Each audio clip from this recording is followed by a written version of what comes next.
Армысыздар, құрметті қазақ елі. Қазақ елі дегенде біздер бөлінбеуіміз қажет. Енді бөлініп жатқан жоқпыз. Біз бәріміздің ынтымағымыз күшті деп ойлай берейік. Сонда барлық жақсылық келеді. Асарлықтар, құрметті де қымбатты асарлықтар, сіздерден бастаймын сөзді. Қазір біздің басымыздан сын сабақ өтіп жатыр. Құдай тағала бізді сынап жатыр. Сынау арқылы сабақ беріп жатыр. Қайсы қандай сабақ алар екен деп. Қазір баршамыздың 7 ай болды ма, 7 айдан асып жатыр. Нұрбол мырзамыз және Ерлан мырзамызды үкімет түрмеге қамап қойды. Бірақ оныменен өміріміз аяқталған жоқ қой. Біздер сабырлы да салмақты, ынтымақты болуға талпынып жатырмыз, үйреніп жатырмыз. Бірақ кей тұстарда сондай бір негативті әңгімелерге көп назар аударып жатырмыз. Байқайсыздар ма? Ақ пен қара қашанда болса айтысып келген. Ол енді Құдайдың заңдылығы ғой. Сол себептен өздеріңіз ойлаңыздар. Иса пайғамбарымыз, Мұхаммед пайғамбарымыз, әулие әмбиептердің өмірлері қиындықсыз өткен жоқ. Миссия арқалаған адамдардың өмірі қиындықсыз өтпейді. Біз кішігірім қиындық көріп жатсақ, олардың қиындығы 10 есе, 100 есе болып жатады. Сол себептен де біздің Нұрбол мырзамыздың да басынан не деген қиыншылықтар өтіп жатыр, оны өзі ғана 100% біледі. Біз оның шет жағасын ғана білеміз. Сол себептен құрметті де қымбатты асарлықтар, қазақ елі ынтымақты болайық. Ал енді арада бір опасыздар шығып жатыр. Барлық адамның қазір бетпердесі ашылды десек болады. Сөзіне қарай ұғуға болады кімнің қандай ниетте екенін. Енді ол адамдардың ниетін біз бір Аллаға тапсырамыз. Біз ешкімді жөндей алмаймыз. Әр адамды өзінің әруағы жөндейді. Қазір сондай заман, қазір кванттық физикалық заман. Жаманға жақсылық жасау. Біреу қарғыс айтып жатса, сіз алғыс айтыңыз. Сондай заман. Біздің пайғамбарымыз туралы кітап оқыған кезде, мен алғаш Астанаға келгенде кітап оқығанмын. Орыс тілінде. Сол жиенімнің үйіне барып. Сонда әбден жылаған кезім есіме түседі. Пайғамбарымыз айтқан, менің ата-анам енді пейіште деп. Біздер егер өзіміздің ата-анамызды пейішке көтергіміз келсе, ата-бабамыздың пейіште болғанын қаласақ, біз қарғысқа алғыс айтуымыз керек. Жамандыққа жақсылық жасауымыз керек. Ол деген сөз бір Құдайға тапсыру керек бәрін. Құдайдың ісіне араласпау қажет біз. Құдайдың ісіне араласпайық. Өзіміздің ниетімізді әрбір адам өзінің ниетін туралау керек. Нұрбол мырзамыз айтқан дейді, кредит алмаңдар, барларыңмен жұмыс жасаңдар, барларыңмен жақсылық жасаңдар бір-біріңе деп. Ал енді ашыққаннан құныққан жаман деп, құнығып кредит алып салған адамдар енді өзімізден көреміз ғой. Енді соған біздің ақылымыз, ойымыз, парасатымыз, бойымыздағы бір жақсылықтарымыз жетпей жатыр. Демек бізді Құдай тағала бекерден бекер мұндай сынға салған жоқ. Жақсылықтарын көбейтсін бойындағы деп салып отыр. Сол жақсылығымызды көбейтсек, біз ата-анамызды пейішке шығарамыз, пайғамбарымыз сияқты. Сіз қаншалықты ақылды әулие болып кетсеңіз де, пайғамбар болып кетсеңіз де, сіздің ата-анаңыздың, ата-бабаңыздың рухы сізден де жоғары болады. Оны Құдай тағала бәрін қарастырып қойған. Мына аталы жолдықтар мені жақтырмай шеттетіп, былайша айтқанда бортынан лақтырып жіберді деп айтса да болады тікелей. Ал жарайды, мейлі, солай-ақ бола қойсын. Бірақ олардың да кванттық физикамен тіптім хабарлары жоқ. Аталарының да хабары жоқ, әжелерінің де хабары жоқ. Хабарлар болса да енді олар қаншалықты ағарған, ішіп таза тамақ жеп атса да іштері ағармай жатыр ғой қазір. Бірақ заман бүйтіп тұрмайды. Әркімге өзінің әруағы жетелеп істемеген істеткізеді әлі. Оның бәрі алда. Мен ешкімге ренішім жоқ. Бірақ өткенде бір екі келіншектің әңгімесін тыңдап қалдым. Уақыттың қадірін қазір түсініп жатырмын. Сондықтан қазақ елі деп бұлай жекелеп айтпай, топтап айтып жатырмын. Біз бәріміз ата жолда жүрміз. Біз бәріміз ата жолда жүрміз. Қаласақ та, қаламасақ та, түсінсек те, түсінбесек те. Уақыт өзі келеді, сонда бәріміз бір-бірімізді жақсы түсінетін боламыз. Сонда екі келіншек шығып, өздерінің аналарына деген қамқорлықты көп жасай алмағандығына уағында қарсылық білдіріп, сондай бір іс-әрекет амалдарының дұрыс болмағанын айтып отыр да, мен әкемді ренжітіп едім, мен анамды ренжітіп едім, бекер солай тыңдамаған екенмін, арманда қалдым деген сияқты әңгімелерін айтып отыр. Енді ондай үлкенді кішілі бәрімізде бар. Күнә болғаннан кейін ол күнәнің үлкен кішісізде болмайды екен. Ата-анасына ренжімеген пендені мен көрмедім. Және де өз бала-шағасына көңіл толмай отырған ата-аналарды да көрдік. Бәрін көріп жатырмыз. Құдай көрсетсе бәрін көреді екенсің. Иә. Ауру арыстаннан тілі тышқанның күні артық деп, сондай заманда өмір сүріп жатқан кезде біздер деген әрбіріміз сол күнде оянып, Құдайдың осы жарық күнін көруге риза болуымыз керек. Ал енді мен ананы ренжітіп едім, мынаны ренжітіп едім деп жылап еңірегеннен түк шықпайды.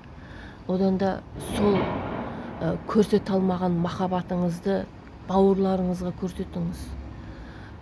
Тірі жүрген айналаңыздағы әрбір қазаққа көрсетіңіз. Сонда сіздің анаңыздың рухы жоғарылайды. Менің де бауырларым бар, андай мындай деген әңгіме айтып отырған. Мен де оларға айтам, сендер ол адамның тәніне жабыспаңдар. Ата-анамыз кетті, ата-бабамыз кетті өмірден. Олардың тәніне жабыспа, олардың жанына жабыс, олардың рухына жабыс, олардың әруағына жабыс. Ол деген сөз солардың рухымен, әруағымен сөйлес. Кәдімгі тірі адамдай сөйлесесің. Анашым, әкешім, сендердің айтқан жақсылықтарыңның бәрі, ақылдарың бәрі дұрыс екен. Мен сол кезде тыңдамадым, мен сол кезде ақылым жетпеді, кешіріңдер. Мен сендерді өте жақсы көрем, жаным, мен жандарым, менің әулиелерім деп өзіңіздің ата-анаңызды жақсы көріп, махаббатыңызды күнде айтыңыз. Күнде өз махаббатыңызды өзіңіз айтыңыз. Ол түнеріп, ол жылап, одан түк шықпайды.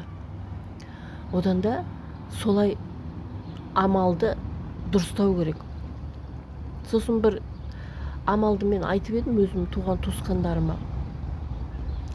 Гүлекең де біледі оны, ата жолдық Гүлекеңге де айтқанбыз. Сен мені жаманда, мен сені жамандайын. Бір-бірімізді жақсылап тұрып қаралап алайық. Ренішіміз бар ғой бір-бірімізге деген. Сен мені қарала, мен сені қаралайын. Қаралау деген сөз енді бір-бірімізге деген ренішімізді айтамыз да. Айтып болғаннан кейін тағы бір күн кездесіп, бір-бірімізді ақтап алайық. Ақтап. Егер де сондай болмағанда, сондай болмас еді деп бір-бірімізді ақтаймыз. Сөйтіп, үшінші етап ол ағару. Ағару деген ол бір-бірін кешіріп отырып, шай ішу, манты жеу деген сияқты, бешбармақ жеу. Сөйтіп бір-бірін кешіріп, оңды көзбен қарау. Осындай бір әдісті өткізсеңіз болады. Мен өзім туған туысқандарыма айттым, оны түсінгендер де бар, түсінбегендер де бар. 40 жылдық ашу ызаны арқалап жүріп өмір сүрмейікші. Құрметті қазақ елі, бір-бірімізге кешірімді болайық. Пайғамбарлардан біз соншалықты ақылды емеспіз ғой. Біз кейде өзіміз солай ұстаймыз. Как будто біз сол пайғамбарлардан ақылды сияқтымыз. Иса пайғамбар не деген қиыншылық көрген. Бетіне түкіріп оны. Ал пайғамбарымыз не деген қиыншылық көрген. Біз солардан ақылдымыз ба? Неге олар қиыншылық көрген және оған төзген? Соны біз өзімізге сұрақ етіп қойып, сол сұраққа жауап берсінші. Қазір біреу бізді автобуста итеріп жіберсе, біз баж ете қаламыз ғой. Бір жеріміз күйіп қалғандай. Біреу бетімізге түкірсінші, немесе жұмыста әртүрлі жағдайлар болып жатады. Менің де істемеген жұмысым қалмай жатыр. Сол барлық жұмысты істеп жүрміз ғой, енді Құдайдың берген осы шығар деп. Сонда әртүрлі адамдарды көресіз ғой.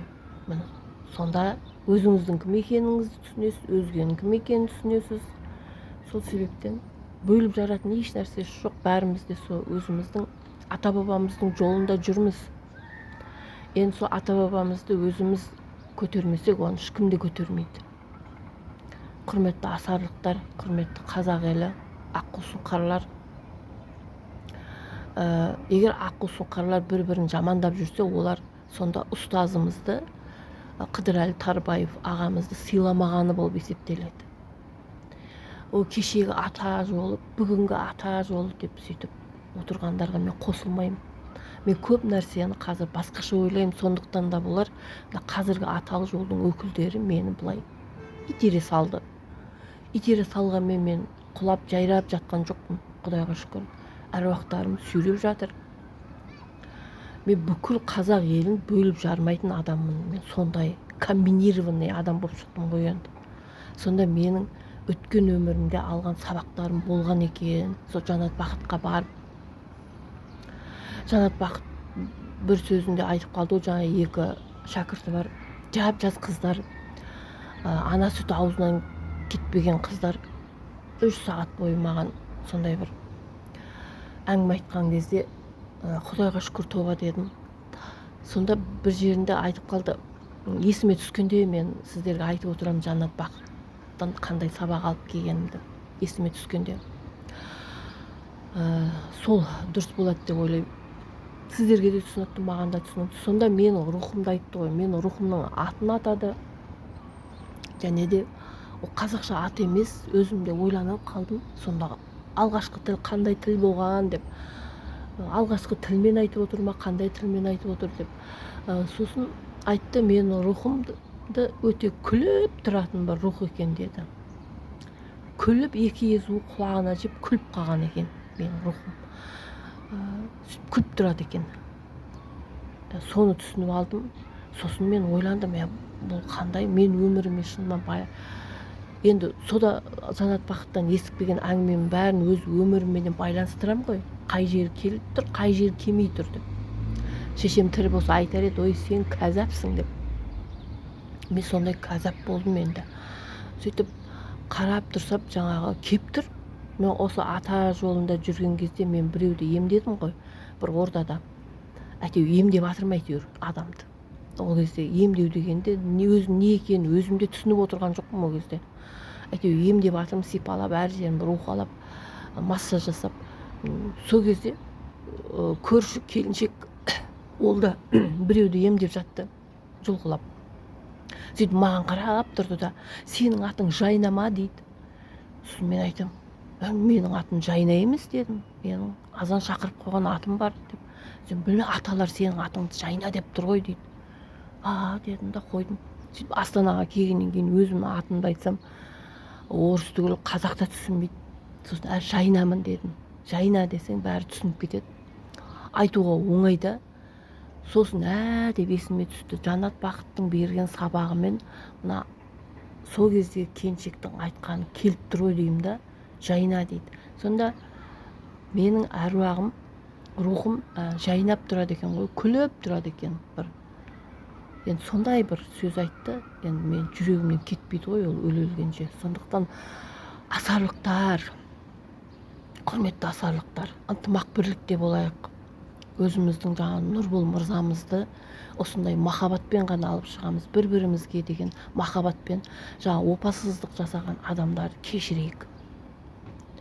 Олардың да ұрпағы бар. Сондай кешірімді болайық. Біз кешірімді болуды пайғамбарларымыздан үйреніп отырмыз. Пайғамбарымызды періште емес, пенде қылып жіберді ғой Құдай тағала. Бөлініп жарылатын еш нәрсе де жоқ. Осы жұмысымды ауыстырдым ғой, сол кезде бір келіншек айтады, бір администратор келіншек, өзі тола келген.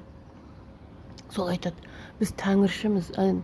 Намаз оқып жатқандарды көріп айтып жатыр да, сендер намаз оқисыңдар ма? Мен тәңіршімін, біздің үй ішімізбен тәңіршіміз дейді. Ойпырмай дейсің ғой сол кезде. Жарайды, сол тәңіршілермен мұсылмандар араласып, шайханада жұмыс жасап жатырмыз. Біреуміз ыдыс-аяқ жуамыз, біреуміз администраторымыз, біреуміз поварымыз, біреуміз пол жуамыз, біреуміз жаңағы официантпыз. Сондаймыз. Сөйтіп ынтымақты өмір сүрейік те. Өмір өтіп жатыр ғой. Біз әлі анау андай екен, мынау мындай екен, анау үйтіп айтып қойды, мынау бүйтіп айтып қойды деп өзіміздің алтын уақытымызды өлтіріп жатырмыз. Біз бір-бірімізді өлтіріп жатырмыз. Вообще-то біздер біреу жаңағы Құранды өртеді десе таң қаламыз. Біреу ойбай әкесін өлтіріпті, шешесін өлтіріпті десе таң қаламыз. Ол таң қалатын түгі де жоқ. Қазір көп нәрсеге мен таң қалмайтын болдым. Оны енді келесіде айтамыз. Алла бұйыртса, енді жұмысқа баратын уақыт болып қалды. Ынтымақта, бірлікте болайық, қазақ елі.